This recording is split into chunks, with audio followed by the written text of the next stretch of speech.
அண்ணா வணக்கம் அண்ணா. வணக்கம் அண்ணா. வஞ்சர மீன் இருக்கா? வஞ்சர மீன் இருக்கும். வஞ்சர மீன் மட்டுமா இல்ல எல்லாமே இருக்கும்? எல்லாமே இருக்கு. வஞ்சர மீன் இருக்குது, வஞ்சர மீன் இருக்கு, எங்கட ஸ்ரீலங்கா விலை இருக்குது, ஒட்டி இருக்கு, ஓரா இருக்குது. மற்ற ஸ்ரீலங்கால இருந்து புதுசா நெடுமுறால் வந்திருக்கு, ஸ்ரீலங்கால இருந்து கொடுவா வந்திருக்கு, ஸ்ரீலங்கா நண்டு இருக்கு. எல்லாம் ப்ரோமோ போட்டுருக்கோம் அண்ணா. எப்ப இருந்து இந்த ஆரம்பம்? வெல்றோம் தட்டுறோம் தூக்குறோம். கட்டல் உணவுகள் வந்து உங்களுக்கு தயாரா இருக்கிறது. உங்கள் விலைக்கு ஏற்ற மாதிரி பொருட்களை தாரத்துக்கு நாங்க தயாரா இருக்கிறோம். இறால் 2 கிலோ பாத்தீங்கன்னா வெள்ளை புட்டு, சிவப்பு புட்டு, இடியப்பம், திருவின தேங்காய்ப்பு, உடைச்ச தேங்காய், 3 பேக்கெட் சம்சா வந்து 10 ரூபா. இறால் மீனும் போட்டாது 3 பேக்கெட் 10 ரூபா.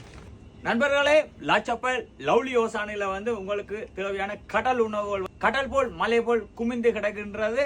நீங்கள் உங்களுடைய வீட்டு தேவைக்குரிய அனைத்து பொருட்களையும் பெற்றுக்கொள்ள லாச்சப்பல் லவ்லி யோசானுக்கு வாங்க. வெயிட் பண்ணுங்க. என்னென்ன மீன், என்னென்ன இறால், என்னென்ன நண்டு, என்னென்ன விலையில இருக்குன்றத நான் உங்களுக்கு அடுத்த வீடியோல தாரன். வெயிட்.